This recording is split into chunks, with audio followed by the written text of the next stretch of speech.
মাংসের সিরাজ কালিয়া নামটা কি শুনেছেন? একদম ডিফারেন্ট স্বাদের এই চিকেন রেসিপি আজকে আপনাদের জন্য। নমস্কার, কুইজিনিয়া চ্যানেলের পক্ষ থেকে সকলকে জানাই সাদর আমন্ত্রণ।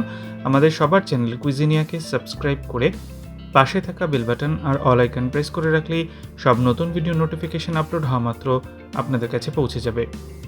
আজকে আমি নিয়ে এসেছি চিকেন দিয়ে একটা অভিনব রেসিপি, যার নাম হলো মাংসের সিরাজ কালিয়া। আমি এখানে চিকেন ব্যবহার করেছি, আপনারা চাইলে এই সেম রেসিপি মাটন দিয়ে করতে পারেন। প্রসেস একদম একই থাকবে, শুধু কুকিং টাইমটা বেড়ে যাবে। পোলাও বা ফ্রাইড রাইস কিংবা পরোটার সাথে এই রেসিপিটা দুর্দান্ত যায়। পুরো ভিডিও দেখে ভালো লেগে থাকলে বরাবরের মতো একটা লাইক, কমেন্ট এবং প্রচুর শেয়ার করতে ভুলবেন না যেন। নতুন বন্ধুদেরকে চ্যানেলে স্বাগত জানিয়ে আর পুরনো বন্ধুদেরকে পাশে থাকার জন্য অসংখ্য ধন্যবাদ জানিয়ে শুরু করছি মাংসের সিরাজ কালিয়া রেসিপিটি। কড়াইতে নিয়ে নিয়েছি 1.5 টেবিল চামচ সাদা তেল আর তার সাথে 1.5 টেবিল চামচ ঘি। ভালো মতো দুটো গরম হয়ে গেলে দিয়ে দিচ্ছি 3টে ছোটো এলাচ, 4টে লবঙ্গ আর 1/2 ইঞ্চি দারচিনি, যেটাকে আমি থেতো করে নিয়েছি। একটা পেস্ট আমি বানিয়ে রেখেছিলাম, তার জন্য নিয়েছিলাম দুটো মাঝারি সাইজের পেঁয়াজ, তার সাথে নিয়েছিলাম 1/2 ইঞ্চি পরিমাণ আদা, দুটো কাঁচা লঙ্কা আর 1 টিস্পুন পরিমাণ ধনে গুঁড়ো, আর তার সাথে 3 থেকে 4 টেবিল চামচ পরিমাণ জল। এবার এই সমস্ত জিনিসগুলোকে দিয়ে একটা মিহি পেস্ট এখানে আমি বানিয়ে রেখেছিলাম আগেই। গরম মশলাগুলো থেতো করে ঘি এবং তেলের মিশ্রণে দিয়ে দিয়েছিলাম, সেটা ভালো মতো গরম হয়ে গেছে। এবার যে পেস্টটা আমি বানিয়ে রেখেছি সেটা পুরোটা এর মধ্যে ঢেলে দিলাম। দিয়ে এই তেল ঘিয়ের মিশ্রণে মশলাটাকে ভালো মতো কষাবো। অন্ততপক্ষে 2 মিনিট সময় নিয়ে ফ্লেমটাকে মিডিয়ামে রাখা অবস্থায় মশলাটাকে কষাবো। আর এই মশলাটা মিনিট 2 কষাতে কষাতেই দেখবেন খুব সুন্দর একটা স্মেল কিন্তু অলরেডি বেরোতে শুরু করে দিয়েছে। 2 মিনিট হয়ে গেছে। এবার এখানে অ্যাড করে দেওয়া হচ্ছে চিকেন। মোট 750 গ্রাম চিকেন উইথ বোন পিস আমরা এখানে ব্যবহার করেছি। যেরকম আপনাদেরকে বলেছিলাম, এই সেম রেসিপি আপনারা কিন্তু মাটন দিয়েও করতে পারেন। প্রসেস কিন্তু একদমই এক থাকবে। চিকেনের পিসগুলোকে দিয়ে ভালো করে নেড়েচেড়ে সমস্ত মশলার সাথে মাখিয়ে নেওয়া হচ্ছে। আর ভালো মতো মশলার সাথে চিকেনের পিসগুলো নাড়াচাড়া করা হয়ে গেলে দিয়ে দিলাম আমি এখানে স্বাদ অনুযায়ী নুনটাকে দিয়ে আরও একবার নেড়েচেড়ে মিশিয়ে নিচ্ছি। এই রেসিপিটাতে বেশ কিছু স্টেপস আছে, সেই স্টেপসগুলো দেখার জন্য কিন্তু পুরো ভিডিওটাই দেখার চেষ্টা করবেন। এবার এটাকে ঢাকনা চাপা দিয়ে 7 থেকে 8 মিনিটের জন্য মিডিয়াম টু হাই ফ্লেমে আমরা কুক করতে থাকবো। এগিয়ে যাওয়ার আগে মনে করিয়ে দিই আমার নতুন চ্যানেল গল্পের শেখা লেখাল, যেখানে আমি পড়ে শোনাই বাংলা সাহিত্যের পুরনো দিনের গল্প। চ্যানেলটাকে সাবস্ক্রাইব করতে আজকের ভিডিও ডেসক্রিপশন বক্সের লিঙ্কটা প্লিজ চেক করে নেবেন। আর গল্পগুলো যদি শুনে ভালো লেগে থাকে বরাবরের মধ্যে লাইক, কমেন্ট, প্রচুর শেয়ার করতে ভুলবেন না যেন। ফিরে আসলাম রান্নায়। 7-8 মিনিটের মধ্যে কিন্তু আমি 2-3 বার ঢাকনাটাকে খুলে ভালো করে নেড়েচেড়ে দিয়েছিলাম। 8 মিনিট মতো হয়ে গেছে, ঢাকনাটা ফাইনালি আমি খুলে নিলাম। খুলে একটু নেড়েচেড়ে মিশিয়ে নিচ্ছি।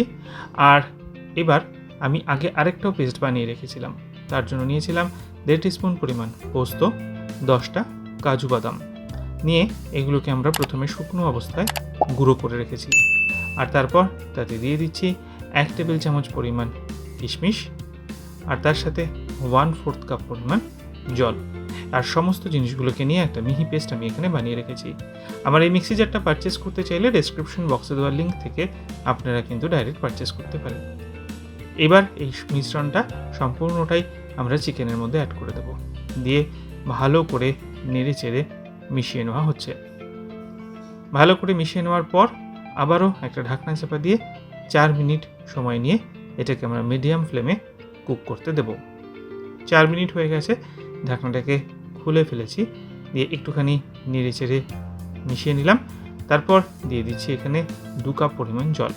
ওই বাটি ধুয়েই আমি জলটা দিচ্ছি, যেটাতে আমি ওই পোস্ত, কাজু বাদাম, কিশমিশটা বেটে রেখেছিলাম। ভালো করে নেড়ে ছেড়ে আবারও ঢাকনা চাপা দিয়ে মিডিয়াম টু হাই ফ্লেমে 7 থেকে 8 মিনিটের জন্য এটাকে কুক করব। মাঝে 2-1 বার ঢাকনা খুলে নেড়ে চেড়ে দিয়েছি। 8 মিনিট হয়ে গেছে, ফাইনালি ঢাকনাটাকে খুলে নিলাম। নিয়ে এবার একটু দেখে নেব চিকেনটা ঠিক কতটা সেদ্ধ হয়েছে। চিকেন কিন্তু আমাদের সেদ্ধ হয়ে গেছে। এবার দিচ্ছি একটা উপকরণ, সেটা হচ্ছে ডিম। 2খানা ডিম আমি ভালো মতো ফেটিয়ে রেখেছিলাম অল্প সামান্য একটু নুন দিয়ে। সেই ফ্যাটানো ডিমটা এর মধ্যে দিয়ে দিলাম। ডিম এই পর্যায়ে দিচ্ছি বলে ভাববেন না যেন এটাতে কাঁচা গন্ধ বেরোবে, কারণ রান্নার কিন্তু এখনও বাকি আছে। ডিমটা দিয়ে ভালো করে নেড়ে চেড়ে মিশিয়ে নেওয়া হলো। আর এবার আমি এখানে অ্যাড করে দিচ্ছি আরও হাফ কাপ পরিমাণ জল, যাতে ডিমটা ভালো মতো কুক হয়ে যায়।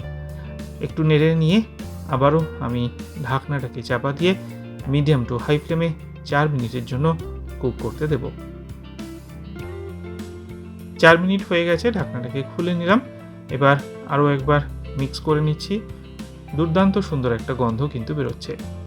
এর আগে আমি আরেকটা জিনিস বানিয়ে রেখেছিলাম। তার জন্য নিয়েছিলাম একটা গোটা পাতি লেবুর রস, তাতে দিয়েছিলাম 1 চিমটি মতো জাফরান বা স্যাফরন, আর সেটাকে আমরা কিন্তু সোক করতে দিয়েছিলাম 20 মিনিটের জন্য। 20 মিনিট সোক করা হয়ে গেছে, খুব সুন্দর একটা রং চলে এসছে। পুরোটাই এবার চিকেনের মধ্যে অ্যাড করে দিলাম, দিয়ে ভালো করে নেড়ে চেড়ে মিশিয়ে নিলেই তৈরি হয়ে গেল দুর্দান্ত স্বাদের এই মাংসের সিরাজ কালিয়া।